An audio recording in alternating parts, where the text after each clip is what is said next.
অবশেষে সব জল্পনা কল্পনার অবসান ঘটিয়ে জানা গেল কি হতে যাচ্ছে 31 ডিসেম্বর। আপনারা তো ইসলাম নিয়ে রাজনীতি করেন, ইসলাম মানে কি বারবার মুনাফিকি করা? আবার দুই একটি রাজনৈতিক দল দেখি তারাও সবক দেন। যারা হয়তো মনে করতেছেন যে আওয়ামী লীগ ক্ষমতা থেকে চলে গেছে, চিন্তা ভাবনা যাদের মাথায় আছে, আমি বলবো যে তারা একেবারে বোকার স্বর্গে কিন্তু বাস করছে। সচিবালয়ে আগুনের ঘটনায় সিসি ক্যামেরার ফুটেজ সংগ্রহ করা হয়েছে। আমাদের হাতে কিলে চমকানো কিছু তথ্য এসেছে, তার মধ্যে সবচেয়ে ইন্টারেস্টিং যে তথ্য যেটি প্রশাসনের প্রাণকেন্দ্র বাংলাদেশ সচিবালয়ের 7 নম্বর ভবনে ভয়াবহ অগ্নিকাণ্ডের ঘটনা ঘটেছে। প্রশ্ন হচ্ছে, আমরা কি তাহলে আরেকটা 36শে ডিসেম্বর দেখতে যাচ্ছি, অথবা 32শে ডিসেম্বর? আমার ভাইকে হয়তো সবাই দেখেছেন, যাত্রাবাড়িতে যে ছেলেটাকে তার বন্ধু টেনে নিয়ে যাচ্ছিল আর পুলিশ বারবার গুলি করতেছিল। শেখ হাসিনা সরকার পতনের পর থেকেই একের পর এক গুজব ছড়িয়ে যাচ্ছে ভারতের একাধিক মিডিয়া।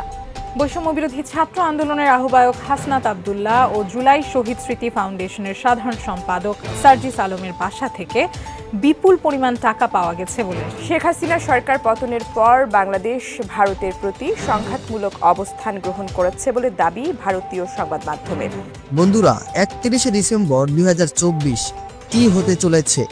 এদিন কি আবারও আসতে চলেছে আওয়ামী লীগ? কি হতে চলেছে, নাকি এটা শুধুমাত্র একটি রাজনৈতিক গুজব? আজকের ভিডিওতে আমরা জানবো কি ঘটতে পারে 31শে ডিসেম্বর 2024। চলুন বিশ্লেষণ শুরু করি। অবশেষে সব জল্পনা কল্পনার অবসান ঘটিয়ে জানা গেল কি হতে যাচ্ছে 31 ডিসেম্বর। সামাজিক যোগাযোগ মাধ্যম ফেসবুকে গেলেই দেখা যাচ্ছে 31 ডিসেম্বরকে সামনে রেখে একের পর এক রহস্যজনক স্লোগান লিখছেন বৈষম্য বিরোধী ছাত্র আন্দোলন ও জাতীয় নাগরিক কমিটির সদস্যরা। ফলে সেদিন কি হতে যাচ্ছে তা নিয়ে ব্যাপক আলোচনা শুরু হয়েছে বিভিন্ন মহলে।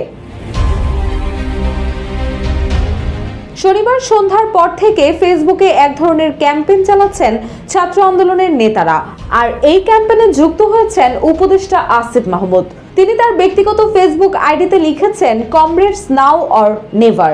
এছাড়াও জাতীয় নাগরিক কমিটির সদস্য সচিব আক্তার হোসেন তার ব্যক্তিগত ফেসবুক অ্যাকাউন্টে লিখেছেন এই বছরই হবে 31 ডিসেম্বর ইনশাল্লাহ। এদিকে বৈষম্য বিরোধী ছাত্র আন্দোলনের আহ্বায়ক হাসনাত আব্দুল্লাহ ও উপদেষ্টা আসিফ মাহমুদের মতো একই স্ট্যাটাস লিখেছেন comrades 31 December now or never. অন্যদিকে বৈষম্য বিরোধী ছাত্র আন্দোলনের অন্যতম সমন্বয়ক রিফাত রশিদ তার ফেসবুক পোস্টে লিখেছেন all ice on 31 December 2024 now or never. এরপর তিনি কমেন্ট সেকশনে 31 ডিসেম্বর বিকেল 3টায় কেন্দ্রীয় শহীদ মিনারে কিছু একটা ঘটতে যাচ্ছে বলে ইঙ্গিত দেন। এছাড়া বৈষম্য বিরোধী ছাত্র আন্দোলন ও জাতীয় নাগরিক কমিটির সঙ্গে যুক্ত থাকা অন্যান্য সদস্যরাও একই বিষয় নিয়ে ফেসবুকে পোস্ট করে যাচ্ছেন। এই বিষয়ে বৈষম্য বিরোধী ছাত্র আন্দোলনের কয়েকজন সমন্বয়ক সূত্রে জানা যায় 31 ডিসেম্বর শহীদ মিনারে এক অনুষ্ঠানে জুলাই গণ অভ্যুত্থানের ঘোষণাপত্র পাঠ করা হতে পারে। নাম প্রকাশে অনিচ্ছুক একজন সমন্বয়ক বলেন, বাংলাদেশের স্বাধীনতার সময় যেমন ঘোষণাপত্র পাঠ করা হয়েছিল, তেমনি 31 ডিসেম্বর জুলাই গণ অভ্যুত্থানের ঘোষণাপত্র পাঠ করা হবে। এরই মধ্যে উপদেষ্টা আসিফ মাহমুদ ও বৈষম্য বিরোধী ছাত্র আন্দোলনের আহ্বায়ক হাসনাত আব্দুল্লাহ তাদের নতুন স্ট্যাটাসে ঘোষণাপত্র পাঠের বিষয়টি নিশ্চিত করে একটি পোস্ট দেন। পোস্টে হাসনাত লেখেন proclamation of July revolution 31 December Shaheed Minar on 3 PM। একইভাবে আসিফ মাহমুদও লেখেন প্রোক্লেমেশন অফ জুলাই রেভলিউশন। এ বিষয়ে বৈষম্য বিরোধী ছাত্র আন্দোলনের মুখপাত্র উমামা ফাতেমা বলেন, শেখ হাসিনার স্বৈরাচারী আমল থেকে বের হয়ে দেশ কেন জুলাই বিপ্লবের রূপ নিল, কিভাবে নিল, 9 দফা থেকে 1 দফায় আমাদের কেন আসতে হলো, ছাত্র জনতার আকাঙ্ক্ষার কি রূপ ছিল, এসব বিষয় নিয়ে জুলাই বিপ্লবের ঘোষণাপত্র পাঠ করবে বৈষম্য বিরোধী ছাত্র আন্দোলন। সচিবালয়ে আগুনের ঘটনায় সিসি ক্যামেরার ফুটেজ সংগ্রহ করা হয়েছে। আমাদের হাতে কিলে চমকানো কিছু তথ্য এসেছে, তার মধ্যে সবচেয়ে ইন্টারেস্টিং যে তথ্য যেটি আসলে গোয়েন্দাদের হাতে একটা ফোন আলাপ ইতিমধ্যে এসেছে। সেই ফোন আলাপে এই উপদেষ্টা নাহিদ খুব স্পষ্টভাবে সমন্বয়ক হাসিবকে বলছে যে সচিবালয়ের 7 নম্বর ভবনে স্পেসিফিক অ্যাকশন নিতে। সমন্বয়ক হাসিব ষড়যন্ত্র করে লাগিয়েছে কিনা আমরা এটা তদন্ত করে আমরা জানতে চাই। এই বিপ্লব দেখবে না, এই কাজটাই ভারত করিয়ে দিল শেষমেশ।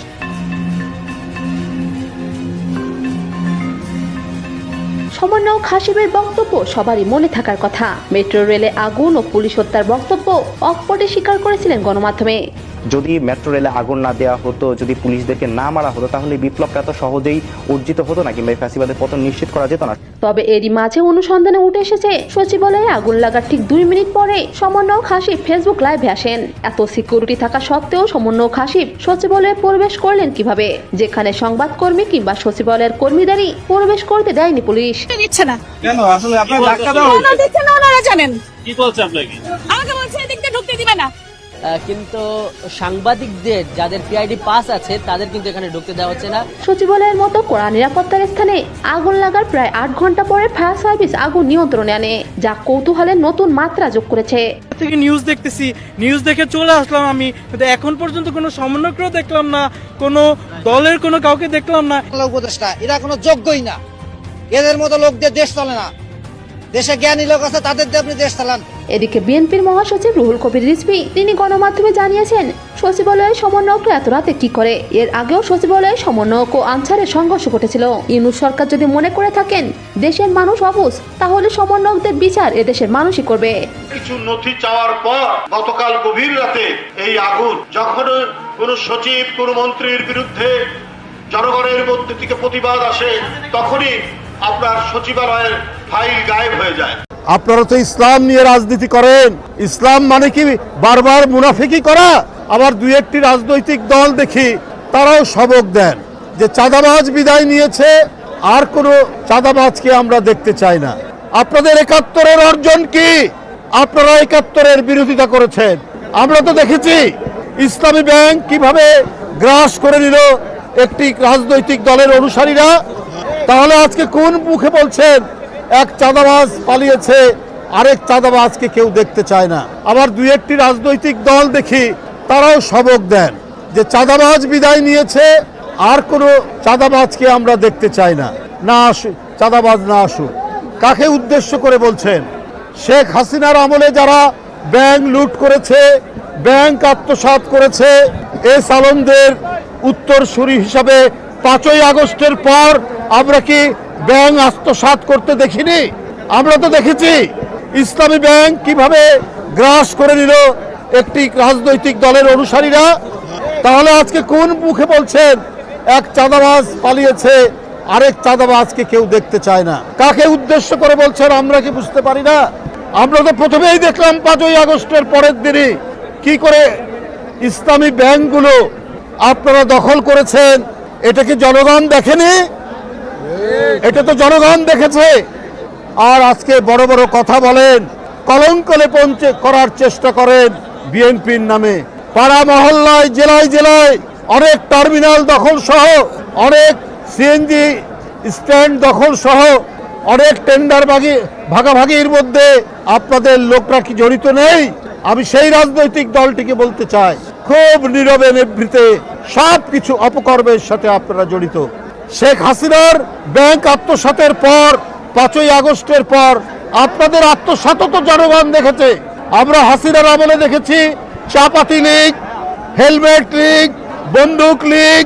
আবার জনগণ তো এটাও জানে খুর লীগ এবং খুর পার্টি এবং পায়ের রক কাটা পার্টি। এরা কারা? এদেরকে জনগণ জানে না? কারা পায়ের রক কাটে তাদেরকে তো জনগণ ঠিকই জানে, চেনে। সুতরাং খুব ঘোলা পানিতে মাছ শিকার করার চেষ্টা করছে। আপনাদের 71-এর অর্জন কি? আপনারা 71-এর বিরোধিতা করেছেন। জিয়া রহমান স্বাধীনতা ঘোষণা দিয়েছেন। এই গৌরব বিএনপির, 71-এর গৌরব, 90-এর গৌরব, এই গৌরব বিএনপির। কারণ সেদিনও আপনারা শেখ হাসিনার সাথে আঘাত করে আপনারা এর সাথে মতো একটা আরেক সংবাদ সম্মেলন হচ্ছে, এখানে সোনার দিয়ে এখানে আপনারা সেদিন জাননি এরশাদের কুলাঙ্গারের নির্বাচনে, 86 সালের নির্বাচনে, এটাও তো জনগণ দেখেছে। কিন্তু বিএনপি সেই নির্বাচনে যায়নি। তার নেত্রী বলেছিলেন, দেশনেত্রী বেগম খালেদা জিয়া, যে এরশাদের অধীনে কোনো নির্বাচন করব না, স্বৈরাচারের অধীনে কোনো নির্বাচন করব না। আপনারা মঈনুদ্দিন ফখরুদ্দিনের ওরা গণতন্ত্রকে ধ্বংস করার জন্য এবং একটি ভয়ঙ্কর হাসিনার স্বৈরাচার কায়েমের জন্য এসেছিল। তখনও সেদিন আপনারা বাধ্য করেছিলেন তার নির্বাচনে যেতে। এটাও তো জনগণ জানে এবং জনগণ দেখে। আপনারা তো ইসলাম নিয়ে রাজনীতি করেন। ইসলাম মানে কি বারবার মুনাফিকি করা? ইসলামের মর্ম বাণিত হচ্ছে তুমি যে অঙ্গীকার করো সেই অঙ্গীকার তুমি রক্ষা করবে, এটাই তো ইসলামের মর্মবাণী। বন্ধুরা আমার, বিএনপির সেই ঐতিহ্যের পতাকা ধারণ করে, যে ঐতিহ্যের মধ্যে আছে জনগণের কাছে অঙ্গীকার থেকে বিন্দুমাত্র বিএনপি পশ্চাৎপসরণ করে না। এই গৌরব বিএনপির, এই গৌরব জিয়াউর রহমানের, এই গৌরব দেশনেত্রী বেগম খালেদা জিয়ার, এই গৌরব তারেক রহমানের। তাই বন্ধুরা আমার, ৭১ থেকে আপনার ৫ই আগস্ট পর্যন্ত গণতন্ত্রের প্রশ্নে কখনো মাথা নিচু করেনি বিএনপি। আপনারা ৫ই আগস্টের পর কি বললেন? ভারতের সাথে আপনারা সম্পর্ক উন্নয়ন করবেন, ভালো কথা, আমাদের আপত্তি নেই। আপনারা আওয়ামী লীগকে ক্ষমা করে দেবেন। আপনাদের নেতারা মৌলানা সাইদি সাহেব, সেই সাইদি সাহেবের বিরুদ্ধে মিথ্যা সাক্ষী দেওয়ার জন্য সুকরঞ্জন বালিকে গোয়েন্দা পুলিশ ধরে নিয়ে গিয়ে তার শরীরে ইলেকট্রিক শক দিয়েছে। কালকেই দেখবেন তার সমস্ত বয়ান এসছে। সুকরঞ্জন বালি হিন্দু ধর্মের একজন মানুষ, তাকে শেখ হাসিনার গোয়েন্দা বাহিনী বলেছে যে তোমরা বলো তোমার ভাইকে হত্যা করিয়েছে মৌলানা সাইদি সাহেব। সে বলেছে আমি মিথ্যা কথা বলবো না, না সেটা করেনি। সুকরঞ্জন বালি সে যে সাহসিকতা এবং ন্যায় নীতির যে দৃষ্টান্ত দেখিয়েছে, এইটা আমি ওই রাজনৈতিক দলের বন্ধুদেরকে আমি বলতে চাই যে আপনারা শিখুন তার কাছ থেকে। আপনারা সম্পর্ক উন্নয়ন করতে চান ভারতের সাথে। শেখ হাসিনার প্রতিটি গুম খুনের দোষর হচ্ছে পার্শ্ববর্তী দেশ। এই সুকরঞ্জন বালিকে আপনার হাইকোর্টের গেট থেকে গোয়েন্দা পুলিশ ধরে নিয়ে গিয়ে তাকে এখানে টর্চার করে তাকে টাকার অফার দেওয়ার পরও সে যখন মাথা নোয়ায়নি তাকে ভারতে পাচার করে দিয়েছে এবং ভারতের কারাগারে সে 5 বছর ছিল। সেই 5 বছর সেখান থেকে আজকে বেরিয়ে এসে সে এই কথাগুলো বলছে। এরপরেও আপনারা বলেন যে শেখ হাসিনার সব মাফ করে দেবেন, ভারতের সাথে সম্পর্ক উন্নয়ন করবেন। তো এর মধ্যে দিয়ে তো প্রমাণিত হয় যে আপনারা হচ্ছে ন্যায় নীতির পরোয়া করেন না। আপনারা রাজনীতির নামে ধান্দাবাজি করেন, আপনারা অন্য কিছু করেন না। আপনার দলের প্রধান নেতাদেরকে যারা জুডিশিয়াল প্রক্রিয়ার নামে জুডিশিয়াল কিলিং করলো, তাদেরকে বলছেন আপনারা মাফ করে দেবেন। তাহলে আপনারা ইসলামের যে মর্মবাণী যে অন্যায়ের বিরুদ্ধে প্রতিবাদ করো, প্রতিরোধ করো, সেটি তো আমাদের মধ্যে নাই। করুণার কথাও বলা হয়েছে যে ক্ষমা চাইবে তাকে করুণা করতে বলা হয়েছে। তার বিভিন্ন ধাপ আছে, বিভিন্ন পর্যায়ে। ওরা ক্ষমা চাইলেও না কিছু না, আপনি তাদেরকে ক্ষমা করে দেবেন, সম্পর্ক উন্নয়ন করবেন। অর্থাৎ আপনারা আপনাদের রক্তের সাথেই বেইমানি হলো না। যেমন 86 সালে আপনারাও বলেছিলেন নির্বাচনে যাবেন না এরশাদের, তারপরে আপনারা গিয়েছেন। তো বন্ধুরা আমার, এই ধরনের অপপ্রচার এর সাথে আজকে শুধু পার্শ্ববর্তী দেশ তারাই শুধু অপতথ্য অপপ্রচার কলঙ্ক লেপনের চেষ্টা করছেন না, ভেতর থেকেও অনেকে ওই আমি আগেই যেটা বলেছি যে ঘোলা পানিতে মাছ শিকার করার রাজনৈতিক ফায়দা তুলতে চাচ্ছেন। কিন্তু আমাদের যে গণতন্ত্রে এত অবদান, গণতন্ত্রে এত যে আত্মদান, এত মানুষ নিরুদ্দেশ, এত মানুষ বিচার বহির্ভূত হত্যার শিকার, আজকে তো সমস্ত গণতন্ত্র বনা শক্তি এক জায়গায় থাকার কথা ছিল, অথচ এই শক্তিকে ফাটল ধরিয়ে দুই একটি রাজনৈতিক দল যেভাবে তারা নিজেদের ফায়দা তোলার চেষ্টা করছেন, এদেশের মানুষ সব জানে। তারা জানে কারা দেশপ্রেমিক, তারা জানে কারা স্বাধীনতা বিশ্বাস করে, কারা সার্বভৌমত্ব বিশ্বাস করে, কারা বহুদলীয় গণতন্ত্রে বিশ্বাস করে, কাদের ঐতিহ্যের মধ্যে জড়িয়ে আছে।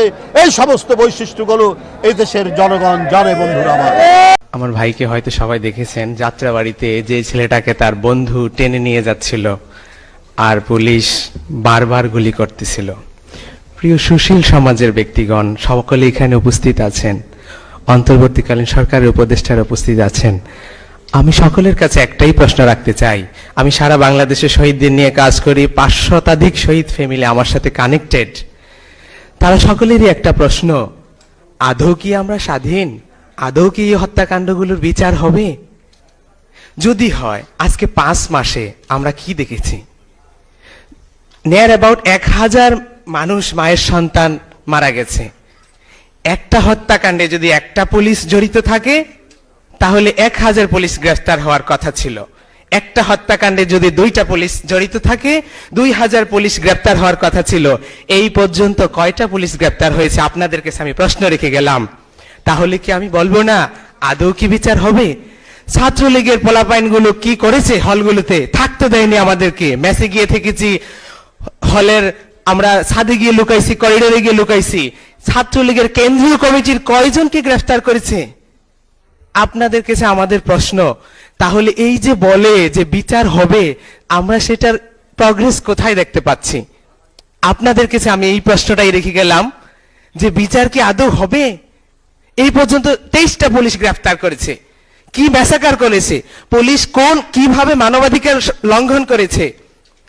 পুলিশের সিআরপিসি আইন, 144 ধারা আইন, কোন আইনেই নাই এভাবে মায়ের সন্তানদেরকে গুলি করে পাখির মতো হত্যা করবে। তারা যেভাবে পারছে বুকে গুলি চালিয়েছে, মাথায় গুলি চালিয়েছে, যে যেভাবে পারছে সেইভাবে গুলি চালিয়েছে। ইভেন যে যাদেরকে আন্তর্জাতিক অপরাধ ট্রাইব্যুনাল থেকে ওয়ারেন্ট করা আসামি, পুলিশের আইজিপি স্যারকেও যদি বলি, কমিশনার স্যারকে বলি, কমিশনার স্যারকে কি বলবো? উনি 1.5 হাত লম্বা লম্বা ভাষণ দেয় মানবাধিকারের পক্ষে। ওনার আপন ভাতিজা যাত্রাবাড়ি জোনাল এডিশনাল এসপি ছিল, সে 2 শতাধিক মায়ের সন্তানকে খুন করেছে। আমি তাকে দিয়েছি লোকেশন, যে আপনার ভাতিজা উল্লেখ করেনি, বললাম যে সে ট্রাইব্যুনাল থেকে আসামি, তাকে প্লিজ গ্রেফতার করুন। কি করলো? তাহলে আমরা বিচার কোথায় দেখতেছি? প্লিজ মাননীয় উপদেষ্টারা, সংস্কার কমিশনের যারা উপস্থিত আছেন, আপনাদের কাছে আমাদের একটাই কষ্ট, একটাই দাবি, চোখটা বন্ধ করে সেই মায়ের কথা চিন্তা করেন, যেই মা অন্যের বাড়িতে কাজ করে তার সন্তানকে এত বড় লালন পালন করেছে, দেশের জন্য ছেড়ে দিয়েছে, দেশকে স্বাধীন করার জন্য, ফেসিবাদ মুক্ত করার জন্য। সেই বাবার কথা একটু চিন্তা করেন চোখটা বন্ধ করে, যে নাইট গার্ডের চাকরি করে, সিএনজি চালিয়ে, রিক্সা চালিয়ে তার সন্তানকে এত বড় করেছে, দেশের জন্য, দেশকে ফেসিবাদ মুক্ত করার জন্য ছেড়ে দিয়েছে, দেশকে স্বাধীন করার জন্য। ওদের সংস্কার হবে, নির্বাচন হবে, কিন্তু বিচারের দিকে আপনারা একটু মনোযোগ দেন, বিচারের কথা বলেন। এই পর্যন্ত এতগুলো উপদেষ্টা, এটাই দুঃখ লাগে, কেউই এই বিষয়ে কথা বলে না।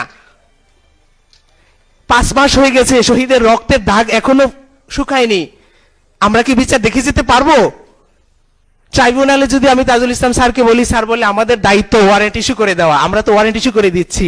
যদি আসামিকে গ্রেফতার না করে, তাহলে বিচারের নামে যে রঙ্গমঞ্চ হয়েছে সেখানে কাদেরকে ফাঁসি দিবে? শেখের বেটি হাসিনাকে যদি 1000 বার ফাঁসি দেয়, তাও বাংলার মানুষের মন শান্তি হবে না, কিন্তু তার সাথে তার যে দোষররা ছিল তাদেরকে কখন ফাঁসি দিবেন? তাদেরকে যদি গ্রেফতারই না করেন, তাহলে এই নাটক রঙ্গমঞ্চ বিচার নামে কি আদৌ হবে? আপনাদের কাছে প্রশ্ন রেখে গেলাম। যারা হয়তো মনে করতেছেন যে আওয়ামী লীগ ক্ষমতা থেকে চলে গেছে, আওয়ামী লীগ একেবারেই শেষ, এই চিন্তা ভাবনা যাদের মাথায় আছে, আমি বলবো যে তারা একেবারে বোকার স্বর্গে কিন্তু বাস করছে। যদি আপনি একটু ব্রেন খাটিয়ে চিন্তা করেন যে বাংলাদেশের শুরু থেকে, আমি এর আগেও এইটা নিয়ে একটা ভিডিও বানিয়েছিলাম, যে বাংলাদেশের শুরু থেকে এমন একটা রেকর্ড আমাকে দেখাতে পারবেন যে একটি রাজনৈতিক দল পরপর 2 টার্মে ক্ষমতায় আছে? একটাও নাই।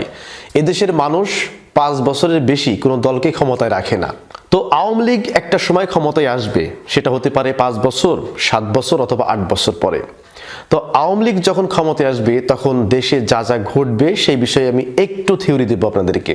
তো বাংলাদেশে আওয়ামী লীগ আবার যখন ক্ষমতায় আসবে, তার প্রথম যে ঘটনাটা ঘটবে সেটা হচ্ছে, বর্তমানে বিএনপির যে সমস্ত নেতাকর্মীরা, কিছু যে সমস্ত নেতাকর্মীরা ক্ষমতার অপব্যবহার করতেছে এবং যারা যা নাই তাই করতেছে, ক্ষমতা পেয়ে প্রত্যেকটা মানুষের উপরে স্টিম রোলার চালাচ্ছে, নির্যাতন করতেছে, চাঁদাবাজি করতেছে, এই সমস্ত পাতি নেতাদেরকে এরকম গুনে গুনে আওয়ামী লীগ তাদেরকে ধরে আনবে।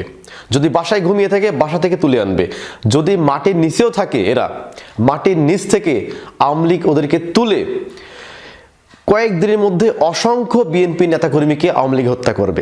কারণ কি জানেন? যে আওয়ামী লীগ হচ্ছে অত্যন্ত প্রতিশোধ পরায়ণ একটি দল। আমি একেবারে সত্য কথাই বলি যে আপনি যদি আপনার এলাকার দিকে যদি আপনি একটু তাকান, যে আপনার এলাকায় 100টা মানুষের মধ্যে দেখবেন যেই মানুষটা সবচাইতে বেশি বদমাইশ, যেই মানুষটা সবচাইতে বেশি মস্তান, যেই মানুষটা সবচাইতে দাঙ্গা করতে পারে, যেই মানুষটা মারামারি করতে পারে, যেই মানুষটা একটু রকজটা রুক্ষ টাইপের, সে আওয়ামী লীগ করে। তো এই রকম এলাকার সবচাইতে টপ মস্তানগুলা আওয়ামী লীগ করে। যদি আওয়ামী লীগের 100 জন কর্মী আপনি যাচাই করেন, 100 জনের মধ্যে 80 জন হচ্ছে ক্যাডার। এই যে কিছুদিন আগে একটা নিউজ দেখলাম যে একজন ছাত্রলীগ কর্মী সে বাড়ি থেকে পলাতক, এখন তাকে খুঁজতে গেছে আর এক দল লোকজন। যাওয়ার পরে দেখতেছে যে সেই ছাত্রলীগ কর্মী বাড়িতে নাই, তার মা নামাজ পড়ছিল, ওই অবস্থায় তার মাকে কুপিয়েছে। নিঃসন্দেহে এইটি একটি জুলুম, এবং এই জুলুম কিন্তু বেশি দিন চলে না। তো এইরকম জুলুম, অত্যাচার, নির্যাতন যারা করতেছে তাদের একটাবার ভাবা উচিত যে ক্ষমতা চিরস্থায়ী না। আওয়ামী লীগও কিন্তু মনে করেছিল যে 2041 সাল পর্যন্ত আমরা ক্ষমতায় থাকব। আওয়ামী লীগের করুণ পরিণতি আপনি দেখেছেন, আমি দেখেছি, সবাই কিন্তু দেখেছে।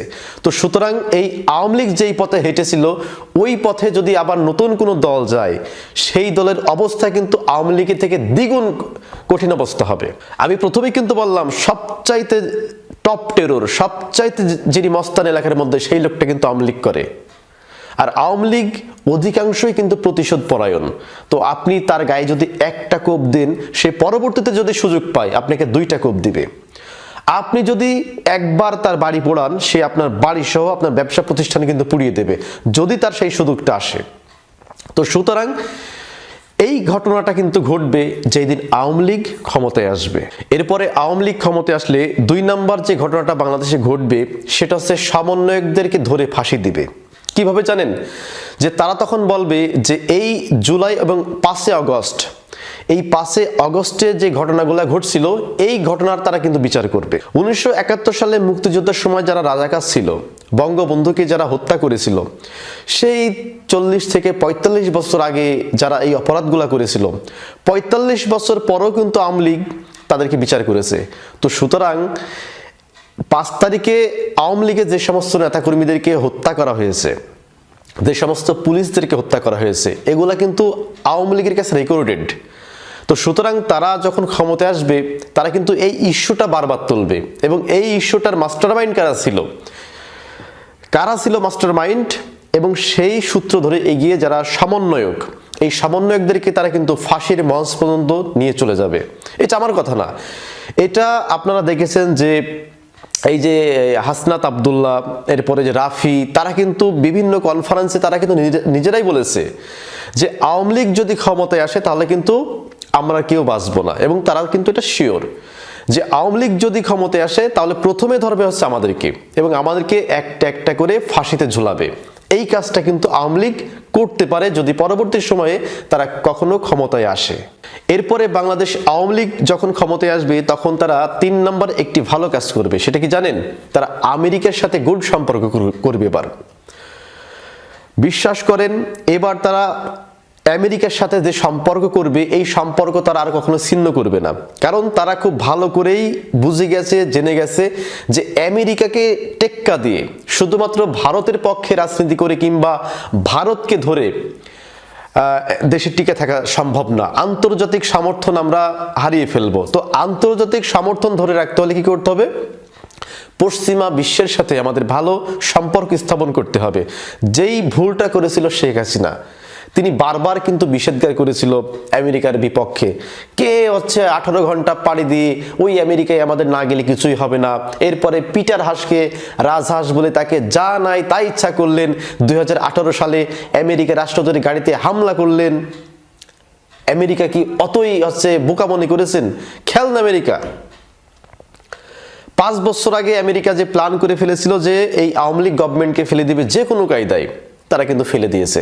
তো সুতরাং আমেরিকার সাথে খেলে, যেখানে বিশ্ব যারা মোড়ল দেশ, সুপার কান্ট্রি মানে সুপার পাওয়ার কান্ট্রি, সেই সমস্ত দেশগুলা আমেরিকার সাথে খেলে কিন্তু পারে না। আর সেখানে আমরা ছোট্ট একটা দেশ আমেরিকার সাথে আমরা খেলতে গেছি। আমরা না, আওয়ামী লীগ খেলতে গেছে।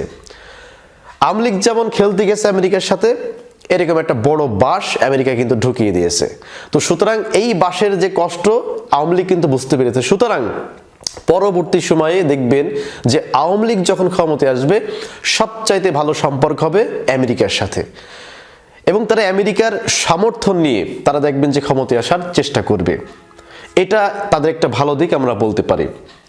এরপর আরেকটি ঘটনা ঘটবে, সেটা হচ্ছে দেখবেন যে আওয়ামী লীগ পরবর্তী সময়ে ক্ষমতায় আসার পরে আওয়ামী লীগের যে তৃণমূল নেতা কর্মী যারা আছে এদেরকে ব্যাপক হারে মূল্যায়ন করবে। টাকার বিনিময়ে নমিনেশন পেপার আরেকজনের কাছে বিক্রি করে দিয়েছি, যাদের নমিনেশন পাওয়ার কথা তাদেরকে না দিয়ে আরেকজন ব্যবসায়ীকে দিয়ে দিয়েছি। তো সুতরাং 5ই আগস্টে যখন মুক্তিকামী জনতা যখন হামলা করলো, বিভিন্ন আওয়ামী লীগের অফিস, বাড়িঘর, ব্যবসা প্রতিষ্ঠান যখন পুড়িয়ে দিতে লাগলো, তখন একজন আওয়ামী লীগের ত্যাগী যারা কর্মী ছিল তারা কিন্তু এসে বাধা দেয় নাই। তাদের কথা কি ছিল জানেন? যে ভাই সারা বছর আওয়ামী লীগের জন্য সব দিয়ে দিয়েছি, অথচ আমরা বিনিময়ে কিচ্ছু পাই নাই, দলীয় সুবিধা পর্যন্ত পাই নাই। পাইছে কে?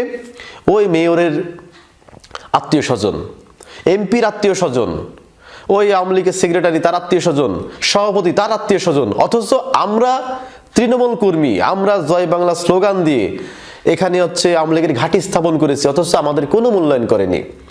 এই দুঃখে কষ্টে অনেক আওয়ামী লীগ কিন্তু এই আওয়ামী লীগের প্রতি যে একটা শক্তি ছিল, জোর ছিল, এটা তারা হারিয়ে ফেলেছিল।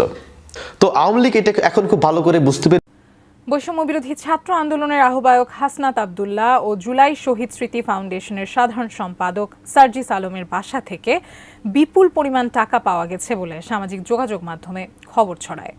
সোশ্যাল মিডিয়ায় এমন দাবি তুলে একাধিক পোস্ট ও ভিডিও শেয়ার করা হয়। সেখানে দাবি করা হয় সার্জিস আলম ও হাসনাত আব্দুল্লাহর বাসা থেকে যথাক্রমে 100 ও 200 কোটি টাকা পাওয়া গেছে।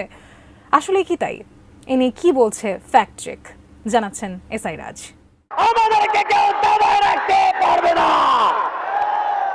চতুর্দিক থেকে ষড়যন্ত্র করা হচ্ছে। সার্জিসের বাসায় 200 কোটি টাকা পাওয়া গিয়েছে, হাসনাতের বাসায় 100 কোটি টাকা পাওয়া গিয়েছে। সামাজিক যোগাযোগ মাধ্যম ফেসবুকে গত অক্টোবর থেকে জাতীয় নাগরিক কমিটির মুখ্য সংগঠক ও জুলাই শহীদ স্মৃতি ফাউন্ডেশনের সাধারণ সম্পাদক সার্জিস আলম এবং বৈষম্য বিরোধী ছাত্র আন্দোলনের আহ্বায়ক হাসনাত আব্দুল্লাহকে নিয়ে একাধিক পোস্ট ও ভিডিও শেয়ার করা হয়েছে। সেখানে দাবি করা হয়েছে সার্জিস আলম ও হাসনাত আব্দুল্লাহর বাসা থেকে যথাক্রমে 100 ও 200 কোটি টাকা পাওয়া গেছে। এমন দাবিতে ফেসবুকে একাধিক পোস্ট শেয়ার করা হয়েছে। সেই সঙ্গে স্বাধীন বাংলাদেশ 24/7 নামের একটি ওয়েবসাইটেও এ সংক্রান্ত একটি প্রতিবেদন প্রকাশ করা হয়। তবে রিউমার স্ক্যানার টিমের অনুসন্ধানে জানা যায় সার্জিস আলম ও হাসনাত আব্দুল্লাহর বাড়িতে 200 ও 100 কোটি টাকা পাওয়ার তথ্যটি সঠিক নয়, বরং বৈষম্য বিরোধী ছাত্র আন্দোলনের কেন্দ্রীয় নির্বাহী কমিটির সদস্য মোহাম্মদ তরিকুল ইসলামের দেয়া একটি বক্তব্যের খণ্ডিত অংশ প্রচার করে আলোচিত ভুয়া দাবিটি উপস্থাপন করা হয়েছে।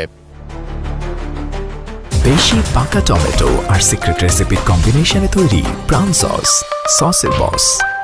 অনুসন্ধানে বিপুল পরিমাণ টাকা উদ্ধারের দাবিতে প্রচারিত ভিডিওটি পর্যালোচনা করে দেখা যায়, ভিডিওতে এক ব্যক্তিকে বলতে শোনা যায়, আমাদের কেউ দাবায় রাখতে পারবে না, চতুর্দিক থেকে ষড়যন্ত্র করা হচ্ছে। যে অবিশ্বাসের রাজনীতি শুরু করা হয়েছে সেই রাজনীতির দিকে আমাদের সচেতন থাকতে হবে। এছাড়াও সেই ব্যক্তিকে অন্তর্বর্তী সরকারকে নিয়েও নানা সমালোচনা করতে দেখা যায়। আমাদেরকে কেউ দাবায় রাখতে পারবে না। চতুর্দিক থেকে ষড়যন্ত্র করা হচ্ছে। সার্জিসের বাসায় 200 কোটি টাকা পাওয়া গিয়েছে, হাসনাতের বাসায় 100 কোটি টাকা পাওয়া গিয়েছে। যে অবিশ্বাসের রাজনীতি শুরু করা হয়েছে সেই রাজনীতির দিকে আমাদের সচেতন থাকতে হবে। আপনাদেরকে বুঝতে হবে অভ্যুত্থানের যারা নেতৃত্ব দিয়েছে তাদের শক্ত নৈতিক মানদণ্ড না থাকলে তারা কখনো এই অভ্যুত্থানের নেতৃত্ব দিতে পারতো না। পরবর্তীতে বিষয়টি নিয়ে অনুসন্ধানে মোহাম্মদ তরিকুল ইসলাম নামের একটি ভেরিফাইড ফেসবুক পেজ পাওয়া যায়, যেখানে গত 19 অক্টোবর অবিলম্বে হত্যাকারী খুনিদের গ্রেপ্তার করে বিচার নিশ্চিত করতে হবে শীর্ষক শিরোনামে প্রকাশিত একটি ভিডিও পাওয়া যায়। ওই ভিডিওর 9 মিনিট থেকে 9 মিনিট 42 সেকেন্ড পর্যন্ত অংশের সঙ্গে আলোচিত ভিডিওটির হুবহু মিল পাওয়া গেছে। অনুসন্ধানে আরও জানা যায়, বক্তব্য দেয়া ওই ব্যক্তি বৈষম্য বিরোধী ছাত্র আন্দোলনের কেন্দ্রীয় নির্বাহী কমিটির সদস্য মোহাম্মদ তরিকুল ইসলাম। সেই ভিডিওতে 9 মিনিট থেকে তাকে বলতে শোনা যায়, ফ্যাসিবাদদের বিরুদ্ধে এই লড়াই শেষ হওয়া পর্যন্ত আমাদের কেউ দাবায়ে রাখতে পারবে না। চতুর্দিকে ষড়যন্ত্রের রাজনীতি শুরু হয়েছে। সার্জিসের বাসায় 200 কোটি টাকা পাওয়া গিয়েছে, হাসনাতের বাসায় 100 কোটি টাকা পাওয়া গিয়েছে। অবিশ্বাসের রাজনীতি শুরু করা হয়েছে। এমন রাজনীতির বিরুদ্ধে আমাদেরকে সচেতন থাকতে হবে। আমাদেরকে বুঝতে হবে, এই অভ্যুত্থানে যারা নেতৃত্ব দিয়েছে তাদের শক্ত নৈতিক মানদণ্ড না থাকলে তারা কখনোই এই অভ্যুত্থানে নেতৃত্ব দিতে পারত না। আপনারা বিশ্বাস রাখুন, আপনারা ভরসা রাখুন, এই ফ্যাসিবাদ বিরোধের লড়াই শেষ হওয়ার আগ পর্যন্ত আমরা রাজপথে আছি এবং থাকবো ইনশাআল্লাহ। তরিকুলের এমন বক্তব্যে একথা স্পষ্ট যে সার্জিস আলম ও হাসনাত আব্দুল্লাহর বাসায় 200 ও 100 কোটি টাকা পাওয়া গেছে বলে তিনি দাবি করেননি, বরং তাদের বিরুদ্ধে ষড়যন্ত্র করা হচ্ছে বলে তিনি উল্লেখ করেছেন। অন্যদিকে সার্জিস আলম কিংবা হাসনাত আব্দুল্লাহর বাসা থেকে কোনো অর্থ উদ্ধারের তথ্য গণমাধ্যম কিংবা সংশ্লিষ্ট নির্ভরযোগ্য কোনো সূত্র থেকেও পাওয়া যায়নি। শেখ হাসিনা সরকার পতনের পর বাংলাদেশ ভারতের প্রতি সংঘাতমূলক অবস্থান গ্রহণ করেছে বলে দাবি ভারতীয় সংবাদ মাধ্যমের। এছাড়া পাকিস্তানের সাথে বাংলাদেশের সম্পর্কের উন্নতি হওয়ায় বাংলাদেশকে নিয়ে ভারতের উদ্বেগ আরও বাড়তে থাকে। এর মাঝেই ভারতীয় গণমাধ্যম প্রকাশ করেছে বিস্ফোরক এক প্রতিবেদন, যেখানে শিরোনাম করা হয়, ভারতের বিপক্ষে যাওয়ায় বাংলাদেশকে চরম মূল্য দিতে হবে। প্রতিবেদনটি নিয়ে বিস্তারিত জানাচ্ছেন ইশতিয়াক হোসেন।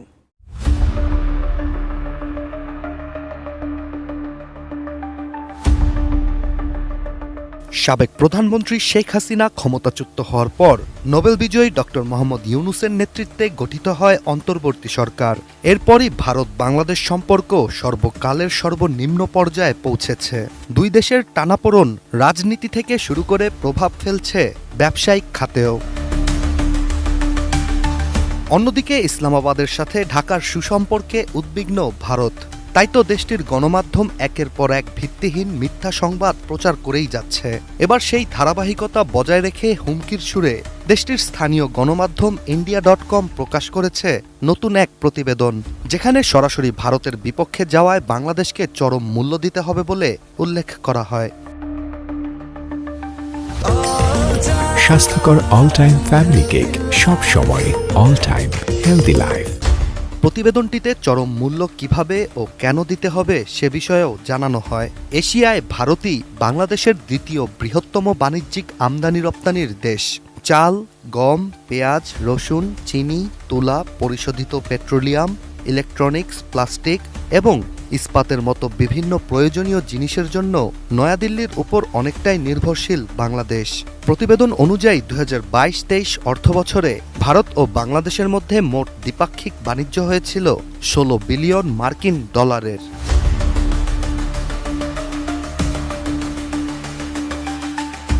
বাংলাদেশের টেক্সটাইল শিল্পের কথাও উল্লেখ করা হয় প্রতিবেদনটিতে, যেখানে দাবি করা হয় বাংলাদেশের টেক্সটাইল সেক্টরও ভারতের উপরই নির্ভরশীল।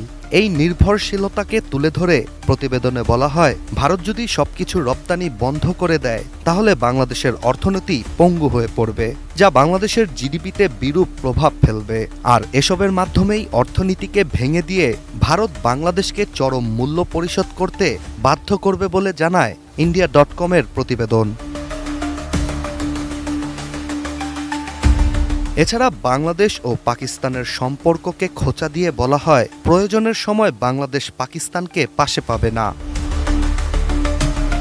ভারতের গণমাধ্যমে প্রকাশিত এই প্রতিবেদনে যে সকল পরিকল্পনার কথা উল্লেখ করা হয়েছে তার কিছুটার সত্যতা বিগত দিনে ভারতের কার্যক্রমেও ফুটে ওঠে। কেননা ইতিমধ্যে দিল্লির অটো পার্টস ব্যবসায়ীরা বাংলাদেশে গাড়ির যন্ত্রাংশ রপ্তানি বন্ধের ঘোষণা দিয়েছে।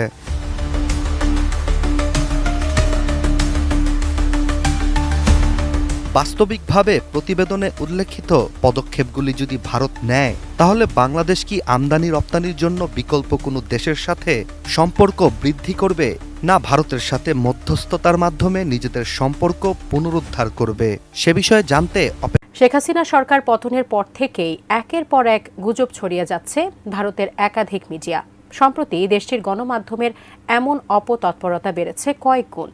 বাংলাদেশ নিয়ে অপতথ্য ছড়িয়ে দেশকে অস্থিতিশীল করার চেষ্টা চালাচ্ছে তারা। এর বিরুদ্ধে রুখে দাঁড়ানোর সময় এখনই। এবার ভারতীয় গণমাধ্যমে বাংলাদেশ সম্পর্কে প্রচারিত প্রোপাগান্ডার তীব্র সমালোচনা করেছেন জনপ্রিয় ইসলামী আলোচক মিজানুর রহমান আজহারি। ভারতকে নিজের চরকায় তেল দিতে বলেছেন তিনি। এসআই রাজের রিপোর্টে বিস্তারিত। সম্প্রতি দেশে ফিরেছেন জনপ্রিয় ইসলামী আলোচক মিজানুর রহমান আজহারি। দেশে ফিরেই ২৭ ডিসেম্বর রাতে কক্সবাজারে এক তাফসিরুল কোরআন মাহফিলে যোগ দেন তিনি। দীর্ঘ ৫ বছর পর দেশের মাটিতে আবারও আজহারির মাহফিল হওয়ায় দূর দূরান্ত থেকে লাখ লাখ ধর্মপ্রাণ মানুষের জমায়েত হয় সেখানে। ভক্ত জনতার ভিড় ঠেলে মঞ্চে উঠতেই রীতিমতো হিমশিম খেতে হয় আজহারিকে। ডিজাইন, এলিগেন্স, বিউটি, সেরা পণ্য সবার জন্য জেভিকো। মাহফিল থেকে জাতীয় ঐক্যের ডাক দিয়েছেন জনপ্রিয় এই ইসলামী বক্তা। তিনি বলেন, দেশে শান্তিপূর্ণ বসবাসের জন্য জাতীয় ঐক্যের চাইতে মোক্ষম হাতিয়ার আর কিছুই নেই। এজন্য দেশের এমন সময়ে দলমত নির্বিশেষে সবাইকে ঐক্যবদ্ধ হতে হবে। যে কোনো ধরনের কনস্পাইরেসি, ষড়যন্ত্র, আধিপত্যবাদ মোকাবেলায় জাতীয় ঐক্যের চেয়ে মোক্ষম হাতিয়ার আর নাই। মিজানুর রহমান আজহারি বলেন, গত ৫০টি বছর দেশে নৈরাজ্য চলেছে একমাত্র অনৈক্যের কারণে। সাম্প্রতিক সময়ে নোবেল বিজয়ী ব্যক্তিত্ব প্রফেসর ডক্টর মোহাম্মদ ইউনূসের কথাই গোটা দেশ ঐক্যবদ্ধ হয়েছে। দেশের মানুষ আর অশান্তিতে থাকতে চায় না, সবাই শান্তি চায়। আপনারা নিজের চরকায় তেল দেন, আপনারাও শান্তিতে থাকেন, আমাদেরকেও শান্তিতে থাকতে দেন। এ সময় ভারতকে উদ্দেশ্য করে মিজানুর রহমান আজহারি বলেন, আমাদের দেশ নিয়ে আমাদের যতটা না টেনশন, প্রতিবেশী দেশের তার চেয়ে বেশি টেনশন। তিনি ভারতীয় গণমাধ্যমগুলোর বাংলাদেশ সম্পর্কে প্রচারিত প্রোপাগান্ডার তীব্র সমালোচনা করে বলেন, আপনাদের এত ভাবনার দরকার নাই, নিজেদের নিয়ে ভাবুন, নিজেদের চরকায় তেল দিন, আপনারা শান্তিতে থাকুন, আমাদেরকেও থাকতে দিন। আমাদের প্রতিবেশী দেশকে বলতে চাই, আমাদের দেশ নিয়ে আপনাদের ভাবার দরকার নাই, নিজের চরকায় তেল দেন, নিজের দেশ নিয়ে ভাবেন। মাহফিলে হযরত মুহাম্মদ সাল্লাল্লাহু আলাইহি ওয়াসাল্লাম, সাহাবী হযরত ওমর ফারুকের জীবনী সহ বিভিন্ন ইসলামী বিষয় ও ২০২৪ এর গণ অভ্যুত্থান সম্পর্কেও আলোচনা করেন তিনি। এর আগে গত ২৬ ডিসেম্বর দেশে ফেরার কথা জানিয়ে নিজের ভেরিফাইড ফেসবুক পেজে আজহারি জানান, আলহামদুলিল্লাহ, নিরাপদে দেশে এসে পৌঁছালাম। দীর্ঘ ৫ বছর পর বাধাহীনভাবে আবারও প্রিয় মাতৃভূমিতে তাফসিরুল কোরআনের মহতী আয়োজনে অংশগ্রহণ করছে। তিনি সেখানে ২৭ ডিসেম্বর কক্সবাজারের মাহফিলে প্রায় শেষ। আমি খুব নির্মোহভাবে কেচে গন্ডুস করব। এই যে শব্দগুলো আমরা ব্যবহার করছি, ফ্যাসিবাদ, এই ফ্যাসিজমের উৎস কিন্তু ইতালিতে। মসোলিনি তিনি এটার জনক। এখন মসোলিনির নাম কয়জন জানেন যারা এটা উচ্চারণ করছেন, এবং ফ্যাসিবাদ আসলে বিষয়টা কি সে সম্পর্কে পড়াশোনা কতটুকু আছে আমার রীতিমতো সন্দেহ আছে। উইথ পিঞ্চ অফ সল্ট আমি সেটা বলবো। এবং এটা বুলি বচনের মতো, তোতা পাখি যেমন উচ্চারণ করে, আপনার ময়না যেমন উচ্চারণ করে, চিন্তা করে বলে না, যা শেখানো হয় তাই বলে, সেভাবেই বলার চেষ্টাটা। সেই জন্য আমি সবাইকে অনুরোধ করব যে ফ্যাসিবাদ নিয়ে রীতিমতো পড়াশোনা করবার এবং তারপর কথা বলবার। আর আপনি বুলি বচন আকারে ব্যবহার করছেন, কিন্তু নিজেরাই যদি ফ্যাসিবাদী আচরণ করেন, তখন এই দুঃখ আমরা রাখবো কোথায়? সেই জন্যে এই যে বেসিসটা বললাম, এর উপর ভিত্তি করে আমি এখন যদি সমালোচনায় আসি খুব গঠনমূলক ভাবে, যতগুলো কমিশন গঠিত হয়েছে, আমি ছাত্র সংশ্লিষ্ট যারা তাদের বাদ দিয়ে যারা পরিণত বয়সের লোক তাদের দিকে যদি তাকাই, প্রতিটা লোকের একটা নিজস্ব রাজনৈতিক পরিচয় আছে, একটা প্রক্রিয়ার মধ্য দিয়ে তারা জীবনে আজকে এই জায়গাটায় এসছে। সেই ট্র্যাক গুলো যদি দেখি, তাহলে কিন্তু উইথ পিঞ্চ অফ সল্ট সেগুলো নিয়ে কথা বলার যথেষ্ট অবকাশ থাকবে। এরা অনেকেই আমাদের বন্ধু বান্ধব, পরিচিত, কলিগ, হোয়াট এভার, কিন্তু যখন নির্মোহ সমালোচনায় যাব, এই বিষয়গুলো কিন্তু আসবে।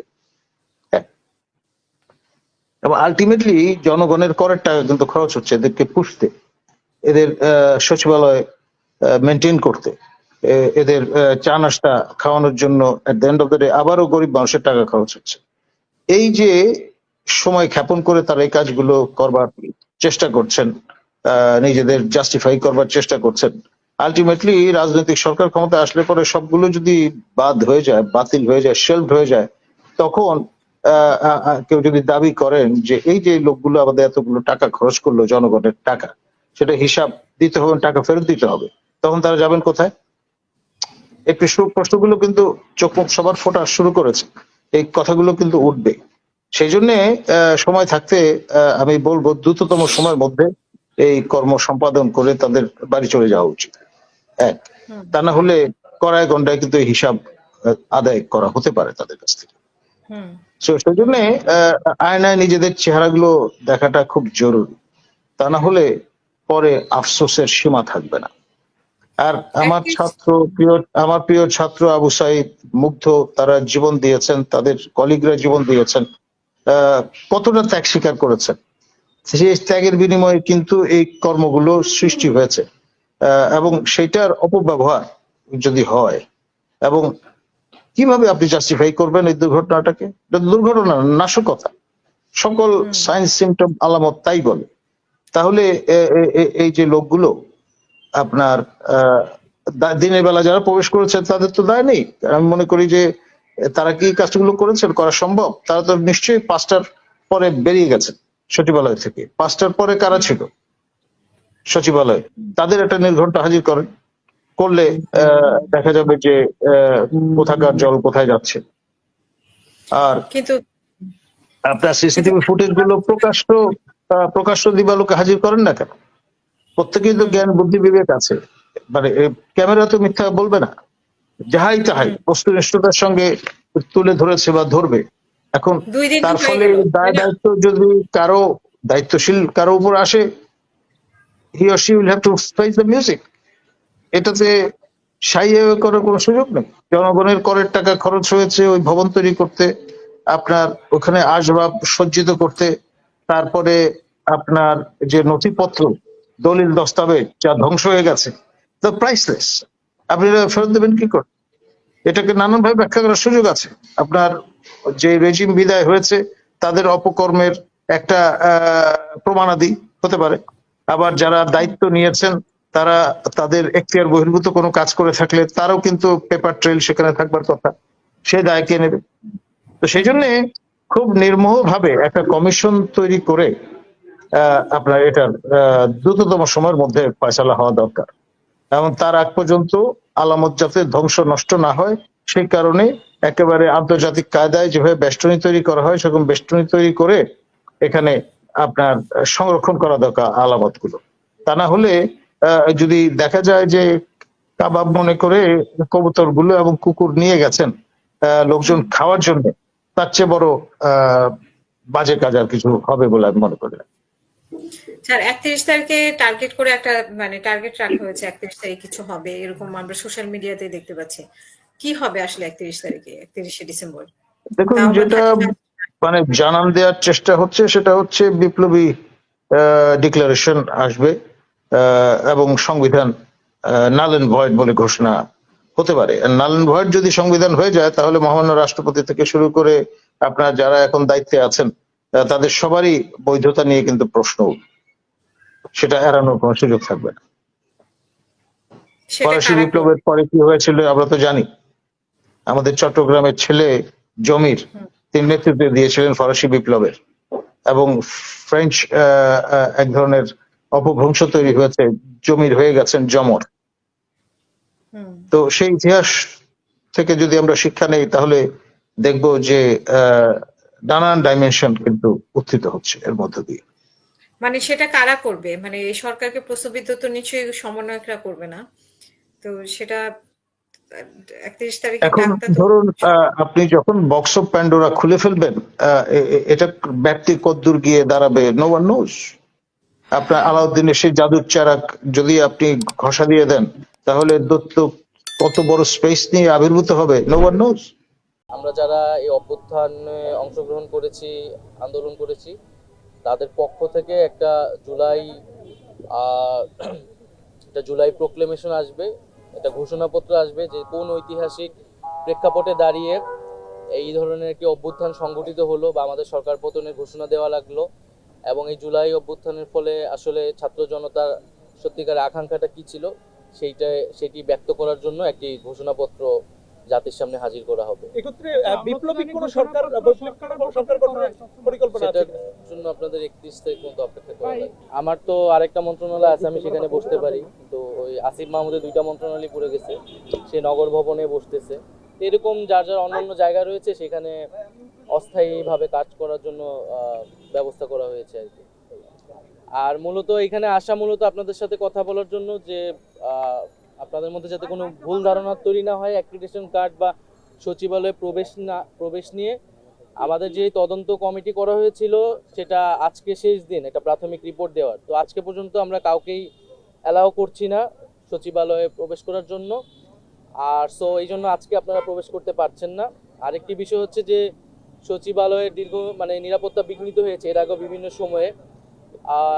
তো দীর্ঘমেয়াদী সামনের দিনগুলোতেও জন্য আমরা ভাবছি, এই কারণে আমাদের প্রায় 3000+ অ্যাক্রিডিটেশন কার্ড কিন্তু দেওয়া হয়েছে বিগত সময়গুলোতে। এবং আপনারাও এটা ভালো করে জানেন যে এই 3000+ কিন্তু সবাই সাংবাদিক নন, এবং নাম সর্বস্ব বিভিন্ন পত্রিকার নাম ব্যবহার করে অ্যাক্রিডিটেশন কার্ড দিয়ে এখানে সচিবালয়ে প্রবেশের ব্যবস্থা করা হয়েছে। ফলে সেটি আমাদের পুনর্মূল্যায়ন এবং পরীক্ষা নিরীক্ষার প্রয়োজন। তো সেজন্য আমাদের কিছুটা সময় লাগবে। আমরা একটা নির্দিষ্ট সময়ের মধ্যে সাংবাদিকদের আবেদনের ভিত্তিতে নীতিমালা অনুযায়ী নতুন করে আবার স্থায়ী পাসের ব্যবস্থাটি করব, এবং সেই সময় পর্যন্ত একটা সীমিত সংখ্যা একটা অস্থায়ী পাস আগামীকাল থেকে দেওয়া হবে। সাংবাদিকদের আমরা সাংবাদিক সংগঠনগুলোর সাথে বসবো, যারা সচিবালয়ের সংগঠন এছাড়া যে বাইরের সংগঠনগুলো রয়েছে তাদের সাথে বসে, মিডিয়া হাউসগুলোর সাথে বসে একটা নির্দিষ্ট সংখ্যায় অস্থায়ী পাস দেওয়া হবে। কালকে থেকেই আপনারা প্রবেশ করতে পারবেন সচিবালয়। আর একটা নির্দিষ্ট সময় নিয়ে আমরা আবেদন করে স্থায়ী পাস সেটা দিব। এখনকার যে স্থায়ী পাস আছে সব বাতিল হয়ে যাবে? হ্যাঁ জি, আমরা স্থায়ী দুই রকমের, একটা স্থায়ী আর একটা হলো অস্থায়ী, দুটো নিয়েই আপনাদের সিদ্ধান্ত? জি, আমাদের কারণে এই 3000+ অ্যাক্রিডিটেশন কার্ড আমরা রাখতে পারবো না, এটি বেশিরভাগই এখানে ভুয়া। আমরা আবেদনের ভিত্তিতে আবার যে নীতিমালা আছে সেই নীতিমালা অনুযায়ী আমরা নতুন করে স্থায়ী পাসটি দিয়ে দিব। আবেদন কবে থেকে শুরু করব? আমরা এটা কাল পরশু থেকে এটা শুরু করব, আর কালকে থেকে অস্থায়ী পাসটা আমরা এই প্রসেসটা তো বাতিল না করেও করা যেত, ঠিক না? এই অ্যাপ্লিকেশন কার্ড এটা আপনারা কাদের সঙ্গে কথা বলে এইটা করবেন যাতে এটার যে নীতিমালা আছে নীতিমালা অনুযায়ী আবেদন করে সেই অনুযায়ী আমরা এটা সরবরাহ করি, সেই অনুযায়ী এটা হবে। আর সেক্ষেত্রে সাংবাদিক সংগঠনগুলো রয়েছে, প্রয়োজনে যারা মিডিয়ায় যারা সম্পাদক আছে, পত্রিকা সম্পাদক আছে, তাদের সাথে আমরা কথা বলবো। আচ্ছা, কালকে থেকে কি পাস দিবেন নাকি আবেদন নেওয়া শুরু করবেন, কোনটা? কালকে থেকে আপনারা সচিবালয়ে প্রবেশ করতে পারবেন একটা নির্দিষ্ট সংখ্যায়, সেটার জন্য একটা অস্থায়ী ব্যবস্থা আমরা করে দিব। সেটা কারা দেবে? সেটা স্বরাষ্ট্র মন্ত্রণালয় এবং তথ্য মন্ত্রণালয় মিলিতভাবে আমরা একটা ব্যবস্থা করব। সংখ্যাটা বলছো অস্থায়ী সংখ্যা, সংখ্যাটা কেমন হবে বা কারা আসলে মেইন স্ট্রিম নাকি, এটা যদি উল্লেখ করেন আমরা সেই পাসটা কোথায় থেকে পাবো, তাহলে আমাদের সেটা সিদ্ধান্ত হয়েছে। সেটা আমরা সাংবাদিক সংগঠনগুলোর সাথে বসে এটা আমরা করব। আজকে তো মনে হয় 160 জন বা 70 জনের একটা তালিকার কথা বলা হয়েছে স্বরাষ্ট্র মন্ত্রণালয়। তো ওইটা একটা প্রাথমিক করা হয়েছে। এছাড়া আমরা ওই একটা সীমিত সংখ্যা, হয়তো আগের মতো এত হবে না, প্রত্যেকটা হাউস অনুযায়ী হয়তো আমরা একটা সংখ্যা ধরে আমরা অস্থায়ী করে দেবো। একটা হাউসে কয়জন পাবে সেটা তো আমরা এখনই বলতে পারতেছি না, কিন্তু এটা যত কম রাখা যায় স্থায়ী পাস না হওয়া পর্যন্ত, কারণ এখনো তো ভিতরের ভবনগুলো সংস্কার সহ আরো কিছু কাজ আমাদের বাকি আছে। এখন এই সামগ্রিক পরিস্থিতি নিয়ে যদি আপনি একটু বলেন যে এই আগুন লাগলো কি মনে হচ্ছে, তদন্ত কার্যক্রম রিপোর্টে আপনি কখন নাগাদ পেতে পারেন, বা রিপোর্টের যারা তদন্ত করছে তাদের 3 দিনের একটা সময় দেওয়া আছে একটা প্রাথমিক রিপোর্ট দেওয়ার জন্য। তো আজকের দিন গেলে হয়তো আমরা আগামীকাল কিছুটা জানতে পারবো ঘটনাটি। তবে ঘটনাটি আমাদের সবার ভিতরে একটা উদ্বেগ তৈরি করেছে। সচিবালয়ে এইভাবে আগুন লাগাটা, এইটা একটা আমরা ভাবছি পরিকল্পনা হতে পারে, স্যাবোটেজও হতে পারে। যদি সেরকমটা না হয় তাহলে এই ধরনের দুর্ঘটনা সচিবালয়ের মতো ঘটে, সেটাও আমাদের ভাববার বিষয়। সেটার জন্য দীর্ঘমেয়াদী সংস্কার প্রয়োজন। তো আমরা আশা করি যে তদন্ত হলে আমরা বলতে পারবো, তবে জনগণকে শান্ত থাকার এবং ধৈর্য ধারণ করারই আহ্বান থাকবে। এই ভবনটা কবে নাগাদ চালু হতে পারে সে ধরনের কোনো পরিকল্পনা আছে কিনা? সেটা ওই প্রাথমিক রিপোর্টে আমরা জানতে পারবো। দর্শনার্থীদের জন্য যে পাসটা দেওয়া হয়, দর্শনার্থীদের পাস তো আমরা সীমিত করব, কারণ এইখানে দর্শনার্থী বা আগের যারা স্থায়ী পাস ছিল তারা সচিবালয়ে ভিড় করে নানা ধরনের সমস্যা এই গত 4 মাসে কিন্তু তৈরি করেছে, যেটা আমরা এই আগের সকল পাসই আসলে বাতিল হবে। আমরা নতুন করে এই পাসগুলো সরবরাহ করবো এবং সেক্ষেত্রে নীতিমালাতে আমরা কিছু পরিবর্তন আনবো।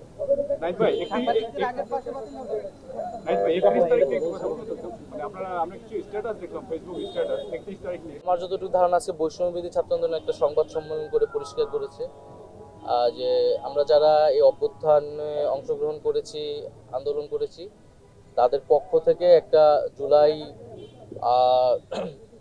জুলাই প্রোক্লেমেশন আসবে, একটা ঘোষণাপত্র আসবে যে কোন ঐতিহাসিক প্রেক্ষাপটে দাঁড়িয়ে এই ধরনের একটি অভ্যুত্থান সংগঠিত হলো বা আমাদের সরকার পতনের ঘোষণা দেওয়া লাগলো, এবং এই জুলাই অভ্যুত্থানের ফলে আসলে ছাত্র জনতার সত্যিকার আকাঙ্ক্ষাটা কি ছিল সেটি ব্যক্ত করার জন্য একটি ঘোষণাপত্র জাতির সামনে হাজির করা হবে। এক্ষেত্রে বিপ্লবী কোন সরকার?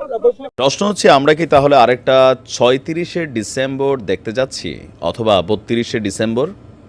কেন এই কথাটা বললাম, আমি আমার আজকের ভিডিওতে ক্লিয়ার করেছি যে 31শে ডিসেম্বরকে ঘিরে ছাত্ররা যেই ধরনের প্রস্তুতি নিয়ে মাঠে নামার সিদ্ধান্ত নিয়েছে, এটাও একটা দফা।